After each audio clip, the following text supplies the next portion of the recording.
Hello, hello, hello, and welcome to another episode of Break the Cycle with me, your host, Joshua Smith. I hope everyone's having a wonderful Wednesday. Yeah, it's Wednesday. God, I'm so bad at these day things, but I'm always trying to keep up with you guys. The people who listen are probably like, what are you talking about? It's Thursday. But that's because I upload the next day.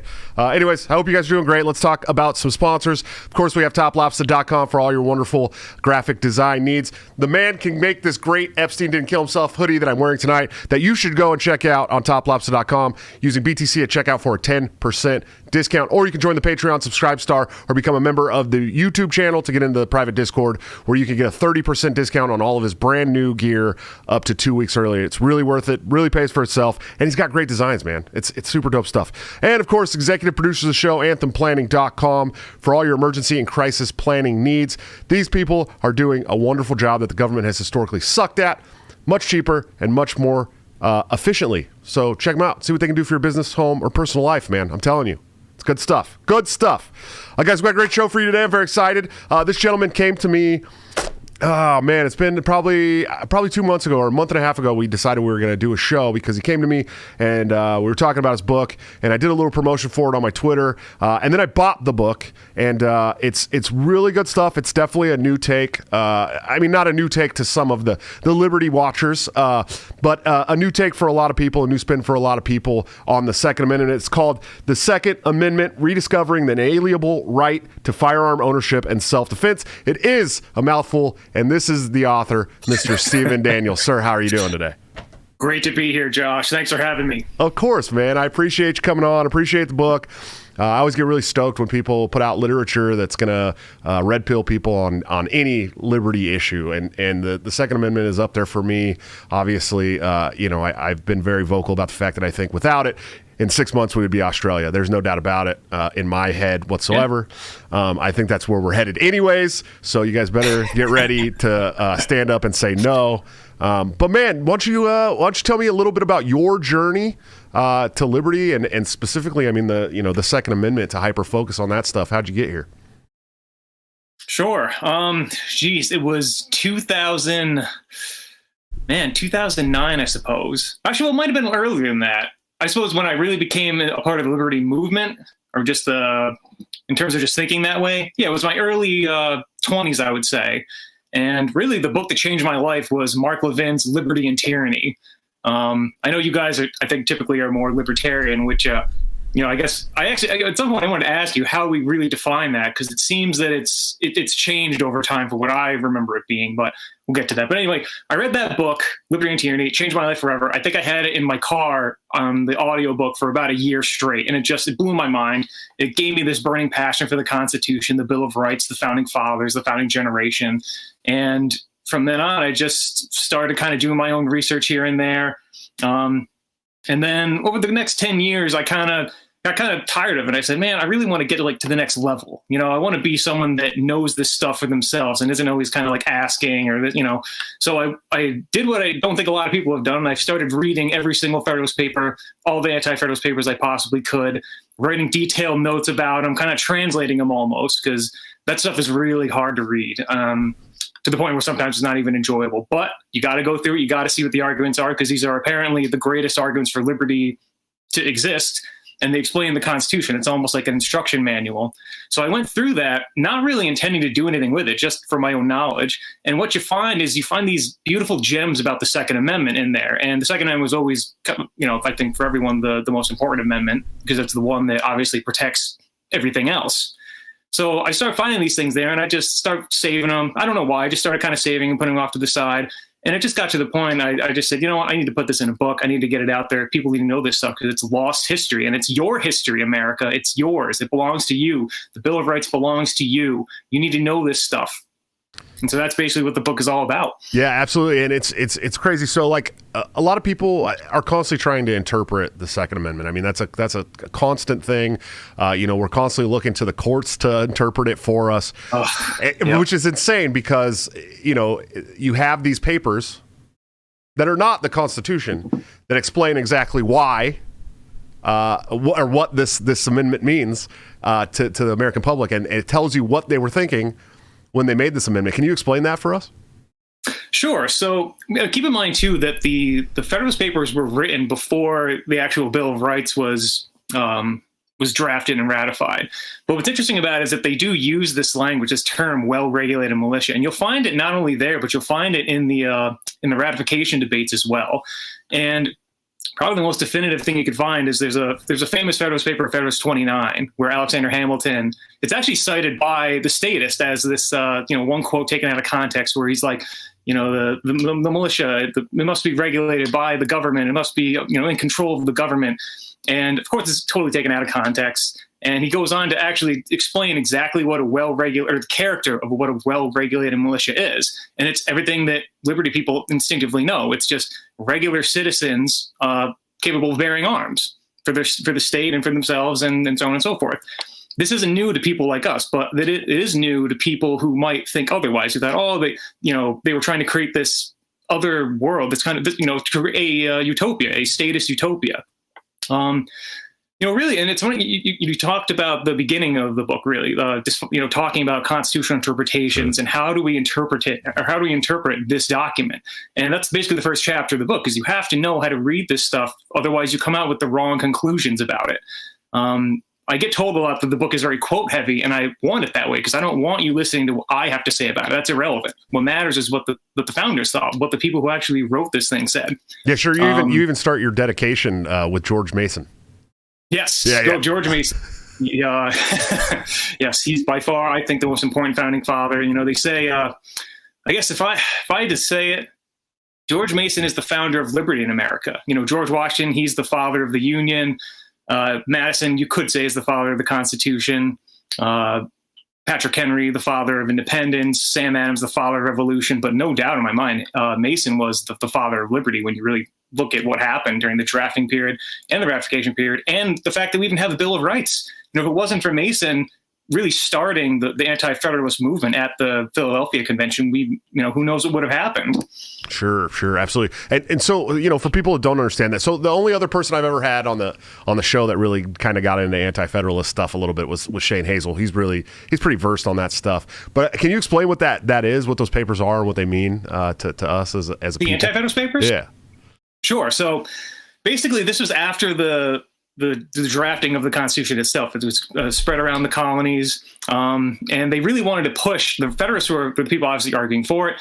Anti-Federalists were actually against it. Now, the names are actually switched. Really, the Anti-Federalists were the actual Federalists, and the Federalists themselves were, I guess a good way to look at it would be to say they're like federal unionists, and the anti-federalists were actually the federal Republicans, I would call them. In fact, later on, that's what they called themselves after the Constitution was ratified. But in any case, Federalist Papers were arguments for the Constitution. Anti-Federalist Papers were against them. What's unique about the Anti-Federalist Papers is that they're not as prominent as the Federalist Papers. For several reasons, because they were kind of found in different papers, local papers throughout the colonies, and ultimately they lost the battle. So we don't really, I should say the debate. The victor always writes the history, man. Yeah, I mean it's a shame to say that though, because they didn't technically win. It was ultimately a compromise because you still had a lot of concessions at the Philadelphia Convention. I mean, sure. If anti-federalists weren't there, we would just have the Virginia Plan, which would have been a total disaster. I mean, we give Madison, I used to love James Madison, and I still do to an extent. I don't want to crap on him too hard, but when you really look at what he was proposing, what he wanted, I mean, and he had his reasons for it, given his experience with the content of the Congress, and how it just didn't have enough power to do things, and could have very likely lost the Revolutionary War because of the deficiencies in the Articles of Union at the time. But the Anti-Federalists had better arguments, I think, at the end of the day, which is, why I revere them more than even the Federalist Papers today. Federalist Papers were great. They had great theories. And, to the extent that Madison explains the constitutional theory, such as not needing a Bill of Rights, because, as soon as you write stuff down, words can be manipulated. A better way to secure all the rights is to just say, listen, government, you are limited to Article 1, Section 8. You can't go beyond that. The end of story. So any other conceivable right that you could think of, we have that right. As soon as you write them down, all sorts of problems come of that. And we see that today with this amendment in particular, well-regulated militia. I mean, and every other amendment, there's problems with just how we define the term, or really how the statists define the terms. But But at the same time, as much as a great idea that Madison had, it's just not practical. It's just, you can't, it's an idea that's not going to withstand scrutiny. And by scrutiny, I mean people, statism. It's not going to survive that test. When people get into power, there's no check against that. You're just assuming, and actually I'll say this is my number one critique about the Federalist Papers, and really about the Federalists and James Madison, these guys, is that they didn't have enough checks and balances in the system. They really, when you read it, their main things of recourse for government usurpations was voting and the virtue of the people. And I'm like, that's it? I thought there would be totally more than that. Like, what is this? And the Anti-Federalists were brilliant at pointing these deficiencies out and saying, listen, you're relying on voting, which we know can be corrupted, and we've seen that manifest. And for the virtue of the people, are you kidding me? Like, for people so well versed in history, where have you seen these virtuous people that start virtuous? And who knows? Maybe back then they were all virtuous, although Anti-Federalists were arguing otherwise. Sure. But where are you finding these virtuous people that are virtuous now and then virtuous forever? I mean, that basically was their argument, is that, there's no way we could be corrupted. Our progeny is going to pass down liberty because everyone sees how rare liberty is and it's so great. And it's like, no, that's not realistic. But it appealed to the people at the time who were, for the most part, virtuous. Even in the debates, the great gentleman, the honorable gentleman, this and that, these guys did have respect among each other. And so if you're going to say, listen, who among us is going to dissolve the militia or disarm the people? No one's going to do that here, because they all were on the same page. But they didn't think beyond themselves. And that was the big problem. Well, and all these people, kind of spread out from the fight to get out from underneath English rule. Mm-hmm. And so it's like these people knew what tyranny was firsthand, and of course they're going to say, "We'll never live under that again. We'll never do that again," right? And here we are, 200 and something years later, and those people are definitely rolling in their graves right now. Oh yeah, but even Alexander Hamilton, he would say that the English government was the best government out there. It wasn't that the government was bad per se. It was that there was the wrong people in there. And of course, this goes back to their argument. We're more virtuous than the English rulers, essentially. And there were people that were arguing that you still needed a king, not this president that was voted in and everything. That's crazy. Madison, he thought he was compromising when he said that in the Virginia plan, we'll have the legislature, they'll nominate the president. And it's like, can you think of, it's mind blowing that like, this is the guy who we're going to say, he's the king of liberty. But like, without George Mason and the other Anti-Federalists coming in there and saying, no, we're scrapping this, we're scrapping. The worst one was, can you imagine a federal power to just nullify state laws that they don't like? Yeah, that'd be wild. That's in the Virginia plan, and thank God they got that out of there. Well, it's funny because we've been talking about monarchism a lot on the show lately, because I made the comment on I'm not a big fan of democracy anymore. I shouldn't be. It's the best form of tyranny. Yeah, exactly. And so we were talking about like how it would likely be better for us if we were living under a benevolent monarchist, because you can always kill the king, right? But it's. But will you? Yeah, exactly. But do you think they had any idea what democracy would devolve into someday? You know what I mean? It's just it's become this like, essentially this hammer that people beat us over the head with. Well, we're the majority, so you got to go along with it, And there's a lot to say about that. Yeah, and if you don't like it, go off to Somalia. See you later. It's like, do you guys know what's going on in Somalia? It's not really anarchy. You know what I mean? Let's clarify something right now, because this infuriates me more than anything. Is that we are so ill-educated that people don't know the difference between democracy and republicanism anymore. Democracy is literally like the people vote, like the individuals vote, individual citizens vote on everything. If we were a democracy, a pure democracy, then everything, like we'd be voting on everything. Every conceivable issue we'd be voting on. We are not a democracy. And what's really fun, I have a funny story. I was arguing with someone about this, and they're saying, "Oh no, we're a democracy. We're not a republic. You're stupid. You don't know what we're talking about." I go to page 1 of a textbook that I have, a U.S. history textbook, essentially, and it says, it cites Benjamin Franklin coming out of the convention, and they're like, "Oh, what do you have for us? A monarchy or this or that?" And he says, "A republic, if you can keep it."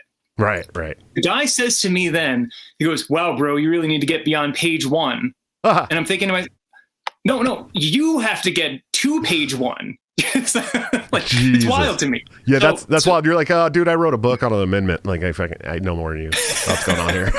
but it's just funny because we're a nice mix of both. We're a representative republic officially, all constitutional republic, however you want to put it. Sure. We use elements of democracy in how we elect our officials, but we use representative government because we send a Republican government. Let's define what that is. We send a representative to vote on our behalf. Right. And that's exactly what we have. So we're a representative republic, but we use elements of democracy in our republic, but we're still a republic. So, and you've said, people use democracy as, oh, we're the majority.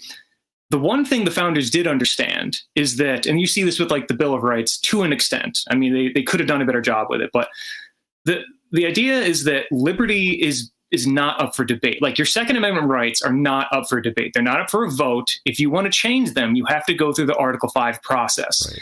Because the founders, especially the Federalist Number 10, very clear about this thing about factions and how it's populism, it's democracy, it's these groups that the passions swirl, and you end up with things like democratic socialism and Marxism. I mean, I got in a lot of trouble one time for saying that the founding father, well, at least I think it was Madison for number 10. He basically predicted what Marxism would be. He talks about how nothing divides people like property, and like having property and not having property. And then taking those things and dividing people into classes. I mean, he was talking about more than just Marxism, but he was talking about all these different factions and things that rile people together for a temporary time, where they go into power and they destroy liberty. Liberty is an understanding that people have. I guess now has a better way to say this.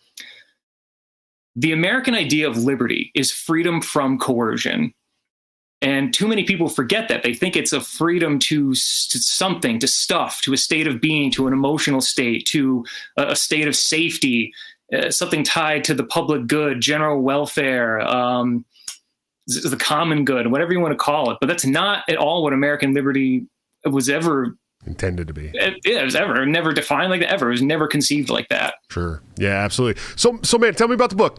What made you write this book? I want to know your thought process. Why you were like, obviously it's very important that we protect our Second Amendment. Now, I've sometimes in my life taken a very Lysander Spooner approach to the Constitution. Yes. I've looked at it as a piece of paper that has authorized what we have today. Although I know that it's trampled on all the time, it hasn't protected us the way that I thought it would. But you hyper-focused on this, wrote a great book about it. Why did you write this book? What does it mean to you? And how did you get there? Well, essentially, I mean, you kind of got there just by reading, like we kind of talked about. But let's talk about the takeaways. Kind of talked about several of them, but the book really focuses on this argument about the well-regulated militia. We hear about this all the time from all kinds of statists, and people just don't know anything. But we also hear it from Supreme Court justices and professors and constitutional lawyers and scholars and this kinds of thing.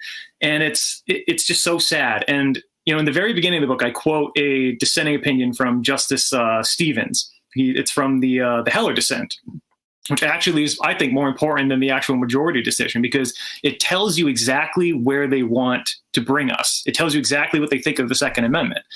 And we go over it in detail in the book. I kind of go through some of the more notable clauses and then compare it to what we go through in the content of the book. But it centers around this well-regulated militia argument. And I kind of break it up into two arguments. One is this idea of well-regulated, that this word well-regulated is this grant of power to government to do basically whatever it wants with weapons in any capacity, no matter what. And the second argument being that well-regulated militia. And this is supposed to mean, if you're not in a militia, and they really mean military or National Guard or something, or even a police force. If you're not in one of those units or one of those groups, then guess what? You don't have any rights to this. And I just take a step back. And, for most people who are liberty-minded, they just look at that and they just go, we have an article within a charter of rights to people. And this guy's trying to tell me that it's actually a granted power to government. So it fails the automatic common sense test right off the bat. But let's dive into it anyway. Well regulated. So we all know that it's all bullshit. We already know what it means, but let's play the game a little bit. Well regulated. What could it possibly mean? We have the definition in Federalist Paper 29, but we also can look at it in the context of the Constitution itself. I mean, look, if you're going to say the federal government has the power to do something, you might as well go to Article 1, Section 8, which define the powers of the federal government. You find that there are two militia clauses, Clause 15 and Clause 16, and if well-regulated means anything at all, it has to be within those two clauses. What you find is that Clause 15 just gives you the three reasons why they can be called out into why the Congress can call out the militia in the first place. Clause 16 provides for organizing, arming, and disciplining the militia. And so interesting is that when you really look at it, the federal government has an obligation to arm the militia, not disarm anything. Like disarming is not in any of the words. I mean, it's just not there. Are you saying that free arms is a right granted by the Constitution? I'm saying that they have if they're going to call you into service, and who knows? I mean, if you're on standby, let's say, and they could call you into service, and let's keep in mind, this isn't just back in 1776.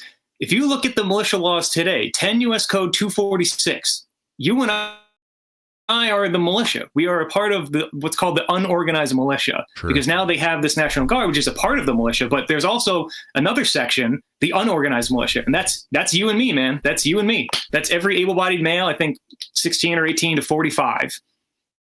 Oh, and women who are in the National Guard too. Yeah. But wait. So tell me this. Listen, when this stuff was written, it was cannonballs and muzzle loaders. How does that approve of all these heavy arms and fully automatic weapons and all this stuff, man? Are you telling me that it's okay for us to have that stuff too? I would go way beyond that. I would say that if the government can have it, I can have it. And what is the justification against that? I mean, are you going to say that citizens are more trustworthy than government? That's interesting because when you look at the 20th century, I see a lot of atrocities being committed by governments, and I see citizens being the victims of that. I mean, who loves gun control? We see it right now with the Taliban. I mean, what's the first thing these guys do when they get into power? Get control of the guns, True. Obviously. But going back to more of the historical part of the question, let's not forget, I mean, they think that, back then you had muskets and single-shot pistols. And no, you had, I mean, I feel like we say this all the time, but the puckle gun, pepperbox revolver, the Belton flintlock. I mean, we had all these, fully automatic, semi-automatic weapons at the time, multiple weapons that could fire multiple rounds. You didn't have to just reload like these muskets. And also I would note the word arms. The word arms is not limited to muskets and what's at the time. It's arms, it's firearms, it's weapons, really. It's any conceivable weapon. I mean, these men knew that times were going to change. They weren't like idiots and just thought like, we're only going to limit just to muskets just because that's what we had at the time. And of course, I mean, there are other arguments like, for free speech. They didn't have internet. And so, the First Amendment doesn't apply. That's all bullcrap. No one believes it. It's a stupid argument. Sure. But I feel like at some point the left is going to get so beat down on this conversation that they're going to be like, listen, they were talking about like human arms. That's all you guys can have. You know what I mean? Like that's it. It says arms. So it's arms. You know what I mean? These people make the most ridiculous arguments and you can see that coming. You know what I mean? I mean, what else are they going to, they have to argue with somebody like you who has all his bases covered. I mean, where else are they going to go? Right. Well, where they always go is the courts. And I always say this, all you have to do, and this is actually the one thing, if you're at a party or something and someone starts talking about this trash, about the Second Amendment being not about what it is, just go up to them and just say, oh man, that's really interesting. I was reading that read too. And, read some books on it, whatever. Can you just name me one Federalist or anti-Federalist that argued for this, that argued for gun control, argued that people were, this great fear of citizens having guns and how it was so terrible. Like, can you just name one person from the historical record from that time period? And they can't do it. It doesn't exist. I'm still going through the record now. I'm almost finished with it. That is the ratification history. I can't find it. I'm looking too. I'm not BSing it. I'm literally trying to find it. Well, and these are people that were on the opposite sides of things too, and neither one of them were arguing in favor of that. Well, yeah, and this is the other myth is that you have the Federalists who were Federalists, stronger government like Democrats, and anti-Federalists, smaller government, Republicans. Nothing could be further from the truth. These guys were essentially like constitutional conservatives and libertarians to an extent. Right. Like it's like we all agreed on this common understanding of liberty, and our arguments were around what is the best system that salvages this, that preserves this for us and the next generation. It's like it's weird to think about it because we always think of nations and countries being like two really divided parties like we see today, but it wasn't like that back then. They were very they're on the same page essentially. Now this is excluding, of course, some of the loyalists and some of the other people that didn't participate at all. Right. But among the politically active people, they were very consolidated in how they thought about this. Sure. Well, and you bring up the courts, and people put a lot of faith in the Supreme Court, especially. They love to talk about the Supreme Court. They love to talk about the interpretations of the Constitution by the Supreme Court. It's a huge business in this country when it comes to discourse and politics. I mean, really, do they have? I'm not a lawyer by any means. I mean, but I'm not as versed in constitutional law as you probably are. Even with you not being a lawyer, but I mean, do they really have this power granted to them to interpret these amendments the way they do? Well, the answer is yes and no. Yes, no, they don't have the power, first of all, but yes, they exercise it. And as a result of that, we live under really their rule of what it is, their world, this kind of fake, illegitimate, unconstitutional, unlawful constitutional system that they just create arbitrarily. Remember, this comes from, we all know this, judicial review. We're all taught this. And I'll never forget when I was taught it, we're sitting there in class and it's like, yeah, so, here's Article 1, Article 2, Article 3, they're not long clause or not long articles, no problem. You go, oh, but then the court created this thing called judicial review where they just decided what the Constitution was. And I remember sitting there and asking the teacher being like, so they can just give themselves power and like, that's cool. And he was like, yeah, basically, because no one did anything about it. They just let it happen. I mean, even Jefferson later in life talked about it and he goes, I can't believe like people put so much faith in these stupid court decisions and judicial review, but at the same time, no one did anything about it. So as a result of that, you have John Marshall, Marbury versus Madison. They created judicial review. And really what's interesting, I didn't know this guy, I just was reading about him recently. John Marshall, I would say, is the very first statist America ever had. We like to think that, judicial review, and that's all I knew him for, that decision. But he went on to make a lot more decisions that had a lot more, that set precedent for a lot more things to come. So he creates this two-tiered system where one, we have the actual Constitution that was basically agreed upon, drafters, ratifiers. The Constitution's like a contract, and the parties in here debated it. We have the record of what they thought about it, what it meant, what it doesn't mean, all kinds of things that give you original context. We call this originalism. And so that to me this is the real Constitution up here. The court Constitution is basically whatever some idiot on the court says it is. It could be right, it could be wrong, but the idea, and especially if you talk to lawyers about this, they'll tell you, oh, it doesn't matter. Whatever they say, that's it. Like, end of story. It's just how the system works. And both parties know that. That's why they want to pack the court. I mean, that's, you know what I mean? Yes. Oh yeah. And it's really, it's not even a court anymore. It's really a judicial oligarchy where it's just this and the history behind it is really interesting too, because we look at judicial review like, they have this power. I mean, essentially what it is, it's a veto against, anything. It used to be just legislative acts, but now they can tell a president, they can nullify a president's executive order. They can make a state do whatever it wants. They can, it's almost boundless. They can define powers for themselves. They can compel people to do whatever they want, and all branches of government, all people just go along with it. And what's interesting is that during the Constitutional Convention, they actually considered giving the judicial branch a veto over legislation, and they shot it down. And actually, I think it was Madison that also wanted that too, but they shot it down because it's like, no, like that'd be ridiculous. for obvious reasons. It's a court, and you want the court to be objective. Sure. And I mean, really, if we really get into it, I think the best way to sum up the court is the Constitution's greatest flaw. It was the branch that they discussed the least. It clearly, there was no thinking behind it. Like, even when you read the Federalist Papers on this, I think it's 78 through 83, Hamilton talks about, he's like, listen, of course, every unconstitutional law is void of any power. Like, it is not enforceable. It's holy crap. At the same time, courts aren't given that power to do that, even though you want them to do that. Like, I would say an unconstitutional act should be thrown out as unconstitutional, not enforced. But who has that power? If you give it to courts, now all of a sudden you're giving courts that power to interpret the Constitution. Like, there's no getting around this. And so it's one of those things that they overlooked, and I think they're greatest overlooking. And I know you said earlier in the beginning of this that, you're a Lysander Spooner guy, and believe me, it's funny. A couple of years ago, man, I would have defended the Constitution like crazy and this and that, but because I read the Anti-Federalist Papers, and I pretty much identify as an Anti-Federalist at this point, where like I see the value of the Constitution, I get all the Federalist arguments, I see its value in liberty and everything, but I'm not blind to like look what's around us. Like, you can't deny that something has gone wrong, and whether it's the people, whether it's the Constitution itself.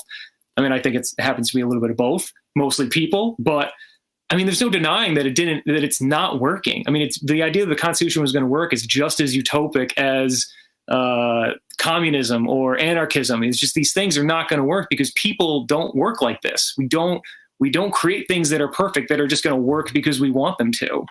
Sure, but we always think at the time that it's going to happen. You know what I mean? It's kind of that. It could go to like a time preference argument for sure. But so it's really fun. Actually, let me address some of these super chats. We got 2 super chats from Ryan Bedford. Thanks, man. He said, "Great guest, great show as always." Thanks, brother. I appreciate it. Drywall, thanks for the $20 super chat, man. I really appreciate you. But I saw one from Ryan Bedford. Yeah, he said, "Stephen Daniel, are you a David Barton fan?" Yeah, I like some of his stuff. Yeah, he did a great series on. Actually, I have one of his books right up there. Let me see, what is it? Oh, it's history. What is it called? American History in Black and White, and it kind of goes over the lost history of political Black America, which I thought was pretty cool. He's got a whole YouTube series on it. He actually wrote a book on the Second Amendment as well. I skimmed through it, and it looked pretty good to me. And I said, and that's another reason why I wrote the book, is because when I was going through the other books that were out there, I wasn't seeing what I wanted to see. Like, a lot of it was like people talking and like that annoying thing where they'll write their own paragraph and then like insert like quotes from the founding fathers in their own paragraph. And then you're like, okay, who said that? Where's the quote from?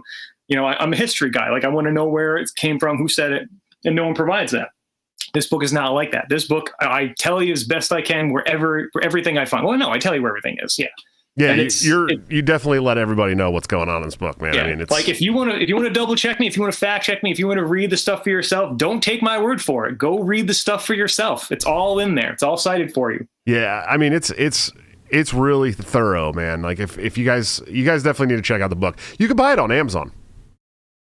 It's on Amazon. Yes. You guys should just go buy the book. I think I got it for like $9 or something. It wasn't super expensive. Something like that. Or do the Kindle. I mean, the Kindle is I have both. The ebook. I have both. I have the Kindle version. I like the Kindle. You can search. It's nicer to be able to search keywords and stuff. Yeah, absolutely. It's not like trying to read Human Action by Mises. It's not 7,000 pages. It's not like as long as the Bible. It's pretty well. How many pages was there here? Let's see, 169. I mean, you can make it through it pretty quick. I tried. I gave it a go. I got 7 kids, dude. I got pretty far. I got far enough to have a good conversation, and then I read a lot of it on the Kindle version on my phone at work, because I work 12 hours and I have time to read while I'm at work. But let's see. Ron DeSantis idolizes James Madison in his book. Pretty sure he named his daughter after him. Huh.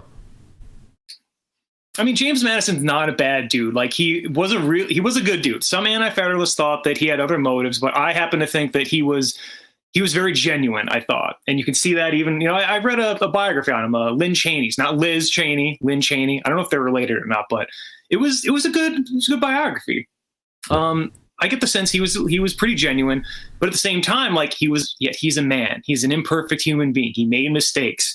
He was overconfident. And what's interesting is I recall him debating with George Mason at the convention. And one of the things I remember Mason talking about, he just said, I'm older than you guys. I can't remember how much older he was at the time, but he was older. Madison and Jefferson, these guys were much younger. And he just was like, I just have a different view on like human nature than you guys. And I don't think you've been around to see like, you don't have the experience yet. Like Madison was very intelligent. He almost killed himself from reading when he was in, I think it was law school at the time. And he had all kinds of, problems with this epilepsy, or as they think it was epilepsy anyway. But he literally almost read himself to death. How do you do that? I think he literally just stayed up reading for like 3 days straight, something like that. Oh my goodness! He read so much that like he would just pass out, and just like, I mean, the guy was super smart. He knew just as much as George Mason did, but just didn't have that grit that comes from experience and like that knowledge of like, dude, you can't just do this. Like you just don't know people yet. Like you'll get there. And the thing is, he did get there after the first 2 administrations. You have George Washington, and really, going back to the failures of the Constitution, as a former constitutionalist to some degree, look, George Washington's administration, you had the National Bank, totally unconstitutional, a whole Hamiltonian thing, whatever had happened. Next administration, Adams administration, both Federalists now at this point. You have the Alien Sedition Acts. You have the whole debacle with the courts when they were on their way out, trying to pack the courts essentially. Right. So it's like the Constitution failed from the very beginning, from the very start. A couple of years later, you have 1803. You have Marbury versus Madison. Like it failed from the very beginning. Madison saw this, and guess what he does with Jefferson? They start this secessionist nullification movement, which we need to bring some of those principles back. In fact, agreed. As for me being a libertarian, I don't know if you can see it, I have Tom Wood's Nullification right there. You cannot go wrong with that book, and you should also follow the 10th Amendment Center and Michael Bolden. I'm just saying. Let me tell you. Because like I said, I've been a Mark Levin guy. I'm sure like a lot of your followers, like, oh God, Mark Levin, horrible. Oh God, like his Israel stuff and all stuff. That man taught me everything I know about liberty. I owe that man so much, but this is a stepping stone. I'm starting to read Lysander Spooner. I'm going through the Mises stuff now. I found the website. It has all the books for free. Like, why wouldn't you look at that stuff? And to be honest, even Levin in his latest book, American Marxism, he's like, yo, check out Rothbard, check out like the Mises, like check all this stuff out too. And I'm like, dude, it's happening. Good. And I just hope that like little things like that are an indication that some kind of unity is going to come, because we need this more than ever. Like, I'm so tired of living in a world where there's just no unity. Like, and it's intrinsic because we're liberty-minded people, we're individual in our nature, and it's tough to like get together. But like, I just see so often, it's like, oh, you're liberty-minded, I'm liberty-minded. Oh, you want open borders and I don't. Okay, we cannot. That's it. Like, done. Cannot associate. Doesn't work. And I'm just like, listen, I don't care if we have like a couple things we don't agree on. What we both can agree on is communism bad, socialism bad, all this stuff we're seeing now, trans kids. The more we argue, the more we stay out of political power because of our arguments. True. The more we see this this diabolical, biblical level evil coming at us. Well, it's funny because I talk about the in the libertarian movement, not so much the Republicans or the Liberty Republicans, because they actually are in some positions to affect change at a national level and a state level. Libertarians have not been for the most part, and in fact, we just finally got some state legislators elected in Wyoming, first time since the 70s. But in the Libertarian Party and the broader libertarian movement, we're always fighting about borders and abortion. Right. And it's like, you guys don't understand how much these are just wedge issues presented to you to keep you separated, so we never unify and do anything on any kind of level that threatens the establishment in this country. And we have no power whatsoever to affect change over either one of those issues. Ever. Well, let me put it this way, too. I mean, I feel your pain because although I guess I'm a registered Republican, the Republican Party is, I mean, this is why I think Ben Shapiro is right when he says we have to define your terms, which is so important, because I know we don't like labels. I like labels because it lets me know if I say I'm a constitutional conservative, I'm not a John McCain Republican. I'm not a Neocon. You know, very. Yeah, exactly. Like, I think terms are very helpful when they apply. Like, if you're going to have exceptions, then okay, just note the exception, but whatever. It's funny because the constitutional conservative position is, at least on abortion, is, listen, it's not in the Constitution, state issue. And then the state has to follow their state constitution. If it's not in there, then you either have to amend the constitutions or, it's a very, mechanical process. So it's interesting that's even an issue. Like, I mean, personally, I'm pro-life, but like, if I'm in a state where the people decide that, yeah, that sucks, but like, that's how the system works. Like, that's the constitutional system. As far as borders is a little tougher because that is a congressional thing. That's a congressional power. And I don't know if we want to get into that, but I just, it's whatever Congress says it is. There's a few congressional powers that Congress doesn't really do much about these days. I don't know if you've noticed, but there's been quite a few wars that have no congressional approval. Let me tell you, that's another big shift I have. You could say this is probably the most libertarian I am. Is that in Liberty and Tyranny? I just actually was reading it the other day in preparation for this. Is that in his last chapter on self-preservation, he talks about how he's a big, you could say, a hawk, I guess, right? Is that what they call them, the hawks? He likes a big military. He likes keeping America safe. He likes putting the pressure on people in other nations and this and that. I'm over that. I was probably for that back in the day, but I'm kind of over it now. I'm just God bless you, buddy. I see it. I see it now. That's good. It takes people. Listen, I joined the military right after 9/11. I went to the Gulf. And by the time I got home, I was done with all that shit. I was like, that's it. I'm done. Then I found Ron Paul in 2007. And it was even further. Like, it just kept, it was like I kept thinking I was going to stop, and I just kept going further. I mean, it was like until I was all the way out the window, halfway down the block, and I'm going, okay, now I'm reading Rothbard, and there's no going back. I mean, there's no turning back. Once you put some Rothbard books in your hands, and you already have these ideas of liberty and freedom in your brain, it's very, very hard to shut that window, dude. Like, because you understand, like, how especially for a history guy like you, who, I mean, understands all the history behind everything that's happened in this country since the initial framing of what we are supposed to have. It's very hard to read somebody like Rothbard or even Mises, if you get into the real hardcore economist stuff someday. I mean, it's hard. Listen, I've had to go through Human Action at least 3 times now. It's a big book. And I'm not very smart. I'm not. That's why I have smart people on the show. Me neither, dude. Lies. Lies, dude. Lies. Just a guy who read stuff. That's it. Listen, I'm sitting here listening to you on this podcast going, how many fucking podcasts have you been on? Like 3, 2, 3, 4?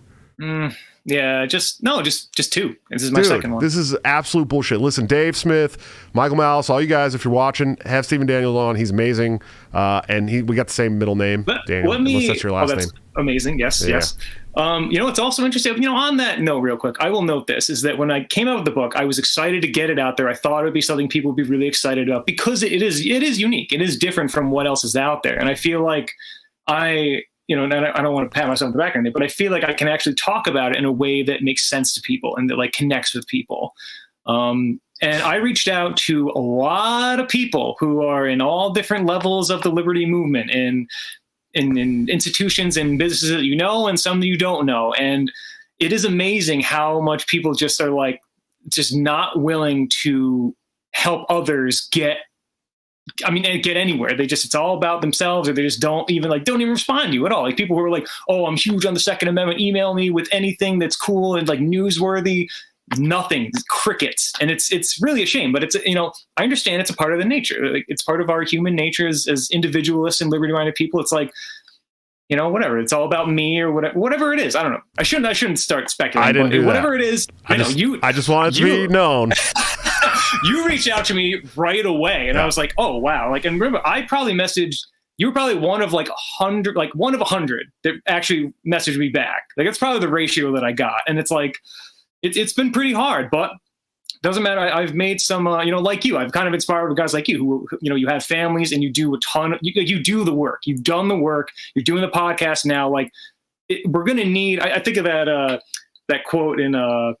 From 300, Sparta will need sons. Sparta will need sons, something like that. And when I think about that, it's like, we're not just going to need like stupid losers like that, the politicians and the nothings and the people that don't do anything. We need workers. We need people to do things in the liberty movement. And I'm one of those guys. And so recently I reached out to some state assembly people. I won't name their names because I don't know if they want to be named or anything, but I reached out to a couple of them, and we're getting stuff working. We're getting some stuff getting some stuff moving. So I'm excited about that and see where that's going to go.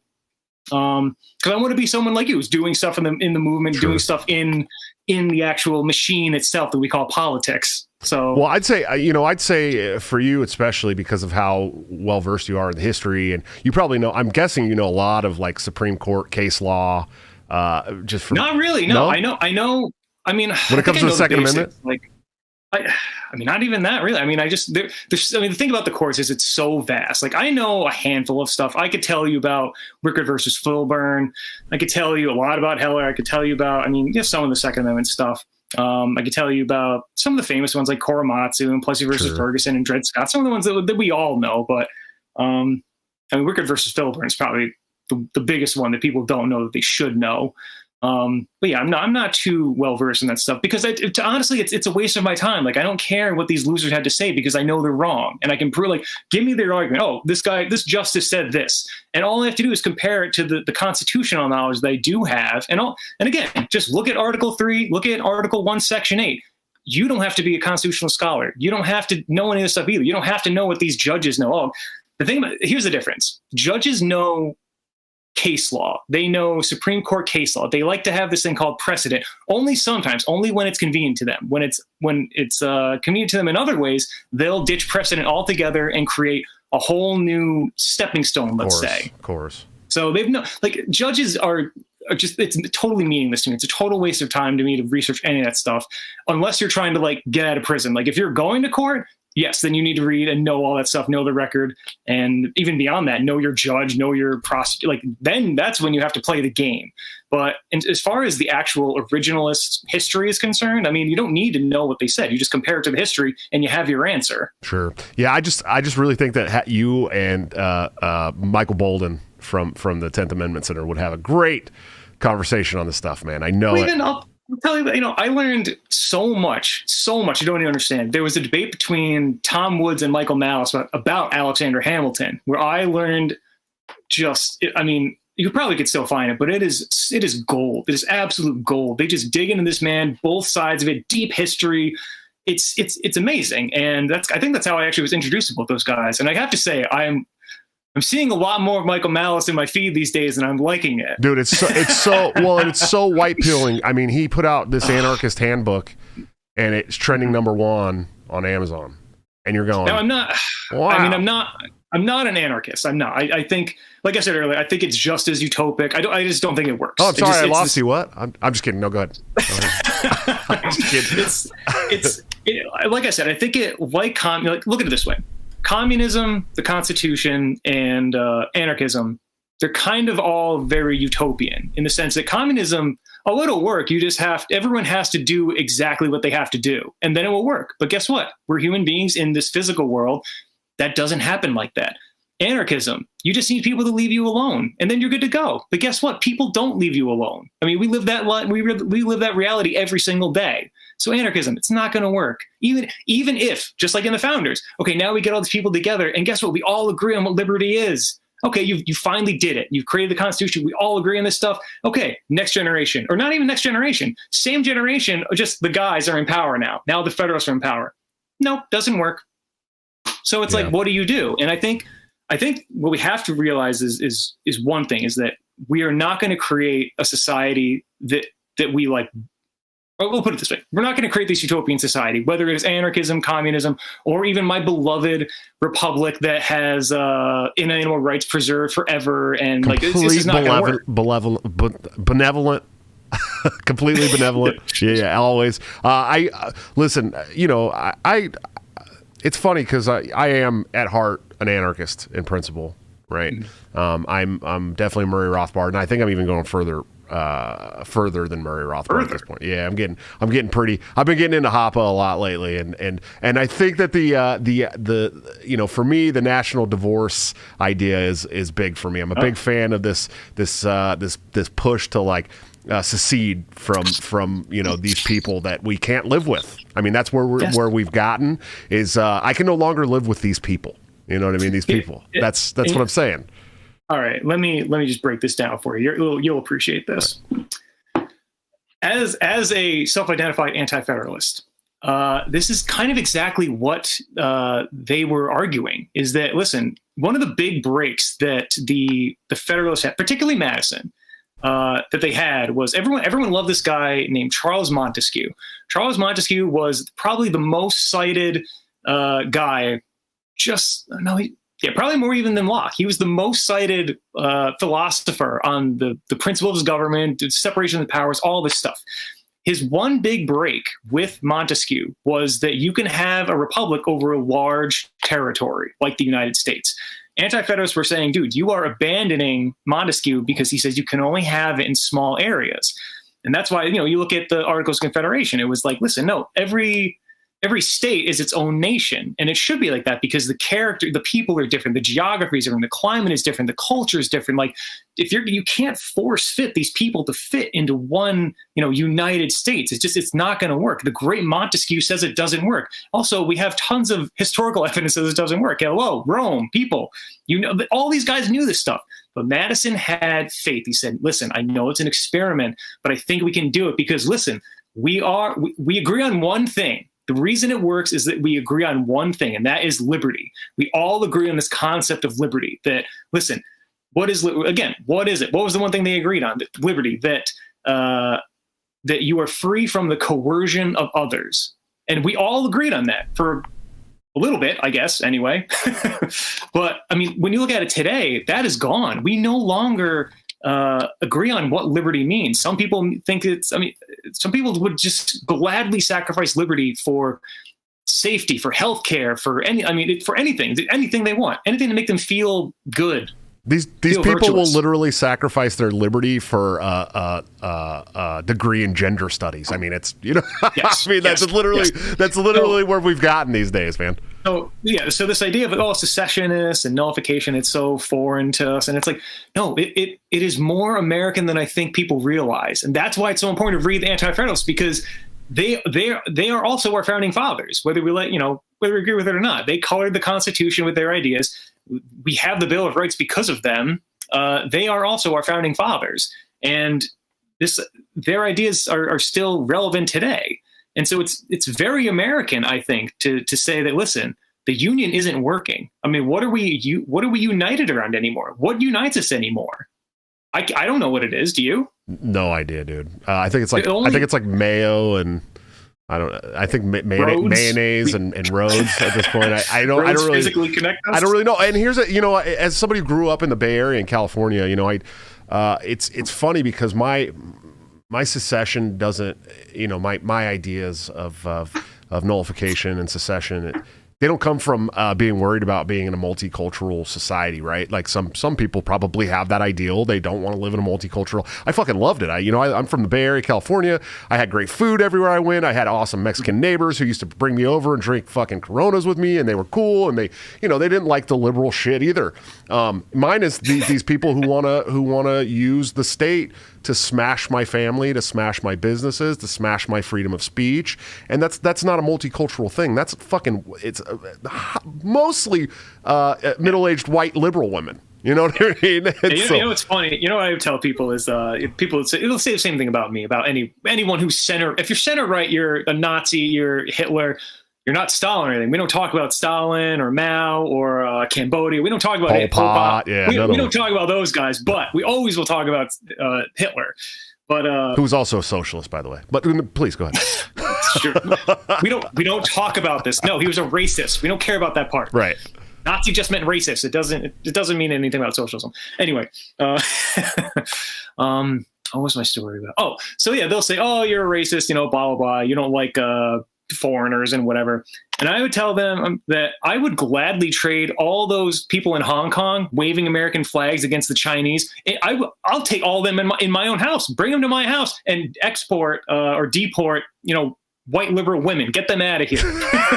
White women must be stopped, man. I will take a one-to-one trade of liberals to any one of those Hong Kong people, or anyone who's like in Venezuela, the people raising the American flag there, the people all over the world waving the American flag against tyrannical government. I want those people in America, and they're white and they're black, Asian, they're all kinds of colors, all different countries. I want those people, as far as I'm concerned, are misplaced Americans. Sure. They should be over here, and all these people who just take for granted what they have here. Just white liberals really are the biggest problem. It's always middle-aged, middle to upper, like upper middle to upper class white liberals from affluent neighborhoods who have never had to struggle, have never, none of these people are in touch. And it's the same. I mean, it's largely the same with our politicians, the people who are interpreting these governing documents as well. They've never lived in the struggle. None of them. Yeah. None of them have ever lived the struggle. Yeah, I would disagree that they're interpreting the documents. I don't think they've ever read them. Yeah, they've never read them. Oh, Rand Paul has. Thomas Massey has. There's a few. Definitely. Oh, those guys have. Yeah, Ted Cruz, Mike Lee, those guys. Probably the Liberty Caucus guys. Jim Jordan. They're probably familiar with this stuff. People like Lauren Boebert. I don't know. I don't think so. Probably not. Guess what? I don't. But I don't care. She's like the number one Second Amendment advocate there. Good enough for me. She's right. She doesn't know why, maybe, but I don't care. She's right anyway. Sure. Yeah, man. I agree. Well, brother, we're getting close to the end of this public chat. Guys, this book is good stuff. You need to check it out. If you have a podcast, if you have a liberty-based show, hit up Stephen Daniel on Twitter. I've got his Twitter handle scrolling across the screen. Make sure that it gets in the description of the video by tomorrow morning. This is one of the best guests that I think I've ever had, man. And you got like 200 followers on Twitter? I'm a nothing on Twitter. I used to be a podcast that I used to have, but I mean, podcasting in the liberty sphere is just ruthless, and it's very hard, dude. Very competitive, and I was like, I like it, I enjoyed it. I kind of wanted to be like a Joe Rogan like type, but except being like Joe Rogan, like kind of lefty plus or minus a couple issues. I wanted to be like the conservative Joe Rogan, sure. But this is better. Writing about the Second Amendment was way better. Well, I started this show off with the intent of making it just a straight up liberty-based show. And we went into the unofficial season 3 with Top Lobster, who's my partner on the show, does all the artwork. And I decided I wasn't gonna pigeonhole myself anymore to just having libertarians on my show. It's fucking stupid. It's something that we do as libertarian media people way too often. So I changed the whole bio and everything on all the platforms to politics, culture, music, and comedy, because it's really, at the end of the day. And I posted this on my Twitter today. This isn't an intellectual debate we're having in this country anymore. We're way past that. We're way past an intellectual debate. Yeah. We are now moved on to these ideologies are taking over, and at the end of this is my family and I being crushed. Okay, we're not there anymore, and it heavily depends on culture. A lot of this depends on culture. It's not just about the political ideology. 90% of the people in this country do not give a shit about political philosophy at all. We need to change the culture, and so if we're going to change the culture, we need to talk to people that are not do not see eye to eye with us on every single issue, and talk about how we can work on the issues we do see eye to eye on. It's very fucking important, man. Steven, I am a huge fan already, brother. Where can these people find you? How can they support you? Where can they buy the book? All that great stuff. You can buy the book on Amazon. You can find me on Twitter, Actual Conversa1. And that's really about it. I got my email there. If you want to email me, that's cool. I'm around. I'm on my phone. We all have our phones on us. If we're honest, we're around. But yeah, I'm around. I'm willing to talk to anyone. If specifically to the liberals and to the dissenters, have me on. Let's talk. If I'm wrong about something, let's hammer it out. I'm not one of these guys who's like, oh, I have to be right. If I'm wrong about something, I'm going to, oh, damn, I must have missed that. My bad. But especially when it comes to Second Amendment, I don't think that's the case. But, and let me just say this too, as a final note.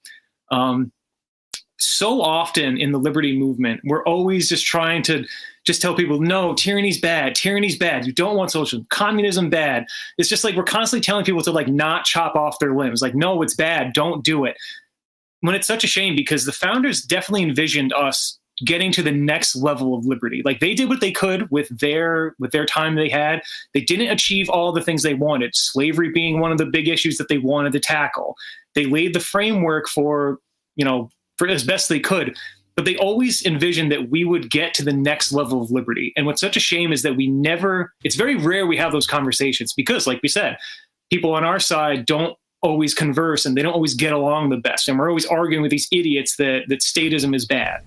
And it's just so nice to discuss with people like yourself. And it's discussions like this that are going to get there, that we're going to get us there to that next level of liberty. So I appreciate what you do, my friend. Oh, well, thank you very much, man. Like I said, I'm a huge fan, brother. I appreciate you coming on the show. If you could just wait a couple of minutes here while I close out the public stream, we'll get that members only stream going and where we talk about all the controversial stuff. Oh, we're gonna talk about how to defeat tyranny? Exactly. Oh, I have ideas. Thanks, brother. I'll talk to you in 1 second. Man, guys, please go check out Stephen Daniel. That guy is amazing. The book is called The Second Amendment: Rediscovering the Inalienable. There we go. I'm so bad with some words. You guys know that. It's the traumatic brain injury, I think. Right to firearm ownership and self-defense. It's a good book. You can get it today. Let's get in focus there. You can get it today on Amazon Prime. Like I said, I think it was like $9. You can get it on Kindle. I have it there too. It's good stuff, man. It's really good stuff. It's a good way to red pill some of your friends that may not understand why we have the Second Amendment in this country and just what that means. So go check them out. Go follow him. I'm a huge fan. I'm going to shop around all the Liberty podcasts, see how many we can get him on, because that man can talk very well. Very well. I like I said, I would love to see him have a conversation with somebody like Michael Malice or Michael Bolden, who's coming on the show on the 3rd, by the way. Michael Bolden and Scott Horton will be on together at the same time on Break the Cycle. You guys aren't going to have to hear me talk at all because it's all going to be them. Drink your water, Josh. I know, man. I'm sorry. Here, let me get a little. All right. There's no water in that cup, by the way. I faked that just for you, Lo-Fi. Okay, guys, go check out my sponsors, toplobster.com, the man, the myth, the legend, my good friend and partner on the show, Break the Cycle, where you can get all your graphic design needs met, hand-drawn, like this great Epstein Didn't Kill Himself shirt, hoodie that I'm wearing tonight. Or you can join the Patreon Subscribe Star or become a channel member right here on the YouTube to get into the private Discord server where you can get all of his brand new designs up to 2 weeks before they go to the general public at like a 30% discount. Really, really makes a big difference. And by the way, huge shout out to Scrams Hoppa for becoming the newest member of the YouTube channel here. I really appreciate you. And of course, executive producer of the show, Anthem Planning, for all your emergency and crisis planning needs. Check them out today. See what they can do for your business, home, or personal life. They're doing a wonderful job that the government has historically sucked at, much cheaper and much more efficiently. I promise you won't be disappointed. Guys, coming up on the show tomorrow, Charlie Robinson's going to be on the show, another based-ass author. You're going to want to check this out, I promise you. He's good friends with Top Lobster, so I'm sure it's going to be dope. And of course, on Friday, I'm doing an early show, a matinee, at about 3 o'clock corn time, or that's Central Time for you people who don't know my humor, with the Mad Ones, probably one of the most underrated podcasts in the Liberty Sphere. I love these people. I'm very excited to have Cam and Jess on. Guys, go and support the show if you can financially. I know I tell you about it every show, but I made a post today, and we have a goal on Patreon. I'm going to start doing more man-on-the-street stuff and actually traveling around to events and making live videos there, and also doing new content where that's recorded and edited and all that great stuff for some of this stuff. So that's going to be a whole new adventure for me.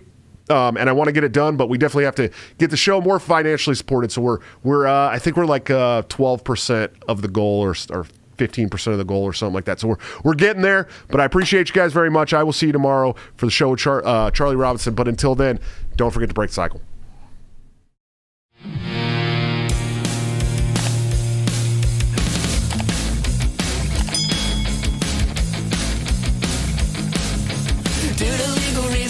Have to explain the lyrics of my last song may seem to contain a violent call to action in the verse and refrain, but I just ended in Minecraft.